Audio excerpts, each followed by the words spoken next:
तो हेलो प्यारे बच्चों, स्वागत है आप सभी का इस वंडरफुल चैनल पर जहां पर हम हर एक क्वेश्चन को एनसीईआरटी के सॉल्व करते हैं और उसके बाद डिटेल चर्चा करते हैं। तो अगर आपने अभी तक इस चैनल को सब्सक्राइब नहीं किया है तो आप डेफिनेटली इसको सब्सक्राइब कर सकते हैं। चलिए इस क्वेश्चन को पढ़ते हैं और उसको स्टेप बाय स्टेप सॉल्व करते हैं। तो यहाँ पर क्या लिखा हुआ है बच्चों?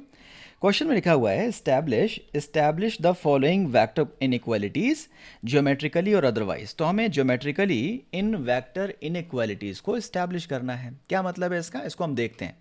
चलिए सबसे पहले वाला स्टेटमेंट हम लिखते हैं यहाँ पर। ये कह रहा है हमें ये साबित करना है कि a प्लस बी, दो वेक्टर्स का सम किया हमने, फिर उसका मैग्नीट्यूड ले लिया, ये लेस होगा vector a plus vector b से। हमें ये साबित करना है। कैसे साबित करेंगे हम? देखिए, a प्लस बी वैक्टर कैसे निकालोगे आप? अगर आपके पास दो वैक्टर्स दिए हुए हैं, वेक्टर a और वेक्टर b, ये वेक्टर a है और ये वेक्टर b है, इसको अगर आपको सम करना है तो आप बोलोगे कि इनका रिजल्टेंट आप लॉ ऑफ पैरेललोग्राम से निकाल सकते हैं। बचपन में हमने बात सीखी हुई है। तो ये क्या बता रहा है? a प्लस बी को दिखा रहा है, या सुनो, a प्लस बी के समेशन को दिखा रहा है। अगर मैं इसमें ट्राइंगल डिनोट करने के लिए हर एक पॉइंट को एक नाम दे दूं तो ये o हो जाएगा, ये a हो जाएगा, मान लीजिए ये b हो जाएगा, ये c हो जाएगा, राइट। अब हमें केवल एक चीज़ के बारे में सोचना है कि किसी भी ट्राइंगल के अंदर बच्चों, दो साइड, किन्हीं भी दो साइड्स का सम तीसरी साइड से हमेशा ज़्यादा होता है। किसी भी ट्राइंगल के बारे में अगर आप बात करो तो इसका और इसका सम तीसरे वाले की लेंथ से हमेशा ज़्यादा होगा। आप बाकी दो साइड्स के बारे में बात करें, इसका और इसका सम इस वाले की लेंथ से ज़्यादा होगा, है ना। किन्हीं भी दो साइड्स का सम तीसरे वाले से ज़्यादा होता है। आपको साबित करना है a प्लस बी का sum vector a plus vector b के बराबर है। जरा गौर कीजिएगा, वेक्टर a का मैग्नीट्यूड क्या है? वेक्टर a का मैग्नीट्यूड इस साइड की लेंथ है। वेक्टर बी का मैग्नीट्यूड क्या है? हमने कहा ये वाली साइड और ये वाली साइड बराबर होगा, तो सी ए वाली जो साइड है ना, इसकी जो लेंथ है वो वेक्टर बी का मैग्नीट्यूड होगा। तो अगर आप इस ट्रायंगल में बात करें बच्चों, तो हमने कहा अगर ओ ए और ए सी, इन दोनों साइड्स का सम, आपको ट्रायंगल की प्रॉपर्टी लगानी है, प्लस ओ ए प्लस ए सी, राइट। ये दोनों साइड्स का सम हमेशा ज़्यादा होगा तीसरी रिमेनिंग साइड से, विच इज़ ओ सी, ठीक है। अब हमें ये क्या क्या रिप्रेजेंट कर रहे हैं? हमने कहा ओ ए रिप्रेजेंट हो रहा है, ओ ए लेंथ जो रिप्रेजेंट हो रही है वेक्टर ए के मैग्नीट्यूड से रिप्रेजेंट हो रही है। तो हमने कहा O A is nothing but magnitude of vector A C क्या है? हमने कहा A C is nothing but magnitude of vector B. It is more than O C क्या है? Magnitude of vector A plus B.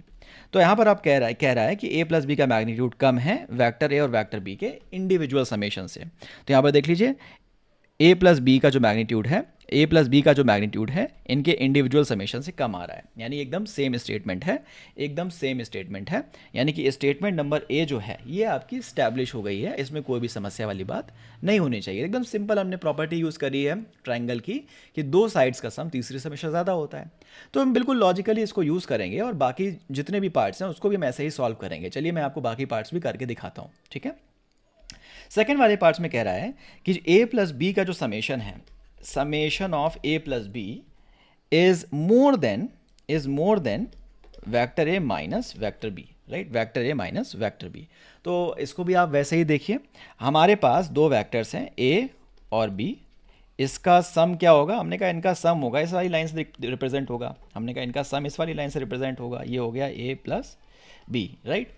अच्छा, तो अगर मैं फिर से इसको नाम दे दूं, ये हो गया ओ ए बी सी, राइट। अब जरा गौर कीजिएगा, हमको ए माइनस बी लाना है, हमको ए माइनस बी लाना है, राइट। तो ये ए है तो ये भी ए हो जाएगा। ए माइनस बी का मतलब ये वाली लेंथ माइनस ये वाली लेंथ लाना है, ठीक है। ये वाली लेंथ माइनस ये वाली लेंथ लाना है। तो अगर मैं ऐसा कर दूं कि O C plus O A is more than the remaining side, क्योंकि कोई भी दो साइड का सम तीसरे से ज़्यादा होता है ना। By the property of triangle, by the property of triangle, आप कह सकते हो कोई भी दो साइड्स का सम, हम कह रहे हैं ओ सी और ओ ए का जो सम है वो ज़्यादा होगा ए सी से, है ना। ऐसा मैं क्यों कर रहा हूँ अभी आपको दिखाई देगा। क्योंकि अगर मैं ऐसा करूँगा तो जब ओ ए है बेटा, ओ ए अगर उधर की तरफ जाएगा ना, ओ ए उधर की तरफ जाएगा तो बन जाएगा A C minus O A, right. A C क्या है? देखिए, जो ए सी है वो है ए सी क्या रिप्रेजेंट करेगा? हमने कहा वेक्टर ए के मैग्नीट्यूड से रिप्रेजेंट होगा। ए सी क्या है? वेक्टर ए का मैग्नीट्यूड। और ओ ए क्या है? वेक्टर बी का मैग्नीट्यूड, राइट। तो इसको माइनस वाले टर्म को लाने के लिए मैंने इन दोनों साइड्स को लिया, ठीक है। ओ सी क्या है? ओ सी है हमारा वेक्टर ए और वेक्टर बी के सम का मैग्नीट्यूड, ठीक है, ए प्लस बी का magnitude, right. So it is higher than vector A minus vector B, और यही हमको साबित करना था, ये हमें इस्टेब्लिश करना था। तो हमने यहाँ पर बड़े आराम से इसको इस्टेब्लिश कर लिया है।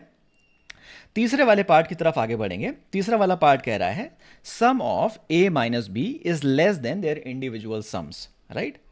तीसरा वाला पार्ट क्या कह रहा है, sum of A minus B is less than their individual sums.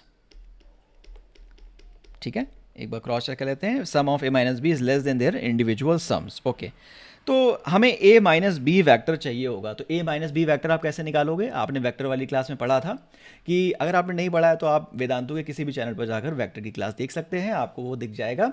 ठीक है, तो यहाँ पर देखिए ए माइनस बी कैसे निकालेंगे। हमने कहा ए माइनस बी निकालने का मतलब है वैक्टर ए और माइनस बी का मतलब क्या है, बी वैक्टर को फ्लिप कर लीजिए। मान लीजिए ये ए वैक्टर है और बी वैक्टर ऊपर की तरफ होता, तो अगर मैं बी को फ्लिप कर लूँ अपनी ही डायरेक्शन में तो ये हो जाएगा माइनस बी वैक्टर, है ना।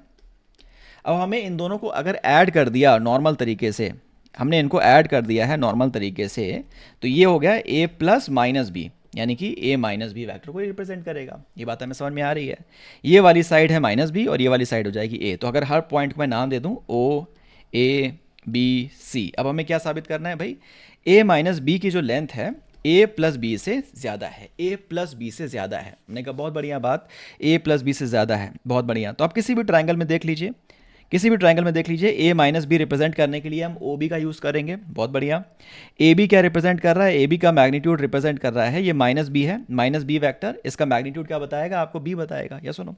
तो हम कहेंगे इसका और इसका सम किसी भी ट्रायंगल में, again by property of triangle, sum of two sides, यानी O A plus A B का जो सम है वो तीसरी साइड ओ बी से ज़्यादा होना चाहिए। हम इस ट्रायंगल में बात कर रहे हैं, ये ओ बी से ज़्यादा होना चाहिए, बहुत बढ़िया।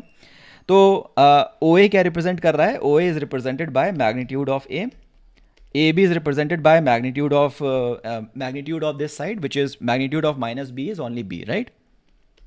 Okay, and it is higher than O B which is higher than O B किससे रिप्रेजेंट हो रहा है, ए माइनस बी से। ठीक है, तो हमने कहा भाई यही हमको स्टेब्लिश करना था कि ए माइनस बी छोटा है, ए माइनस बी का जो मैग्नीट्यूड है वो कम है इनके इंडिविजुअल सम से, और यही हमें इस्टेब्लिश करना था, जो हम इस्टेब्लिश कर चुके हैं। तो ऑप्शन नंबर सी भी हमारा इस्टेब्लिश हो गया है, पार्ट नंबर सी भी हमारा इस्टेब्लिश हो गया है।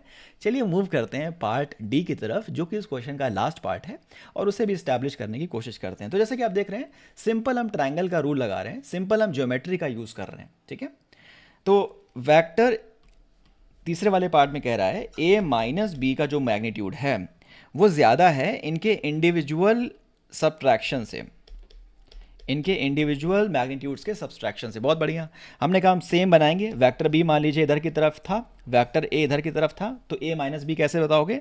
हमने कहा वेक्टर ए को वैसे ही बना दीजिए, बी को आप फ्लिप कर दीजिए, माइनस बी बन जाएगा और इनका रिजल्टेंट ये आ जाएगा। ठीक है, तो ये बन गया हमारा पैरेललोग्राम।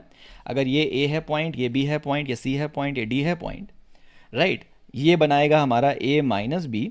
और ये वाली साइड का लेंथ क्या बताएगा, ए बी सी का लेंथ क्या बताएगा, हमने कहा केवल बी बताएगा। ए बी का लेंथ हमें क्या बताएगा, हमने कहा केवल ए बताएगा। ये सुनो, ठीक है, हमको क्या बताना है, ए माइनस बी के बारे में बात करनी है, ए माइनस बी के बारे में बात करनी है, and that should come up with A minus B, vector magnitude of A minus magnitude of B.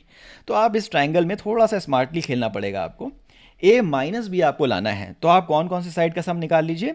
हमने कहा अगर हम इसका और इसका सम देखें, यानी कि अगर हम ट्राइंगल के अंदर, ट्राइंगल ए बी सी के अंदर हम ये बोलें कि ए सी, अगर हम इस ट्राइंगल में बोलें A C plus right, A C plus B C should be higher than the remaining side which is A B. बहुत बढ़िया, क्योंकि किन्हीं भी दो साइड्स का सम तीसरी साइड से ज़्यादा होता है, राइट। ऐसा मैंने क्यों किया, फिर से आपको समझ में आ जाएगा।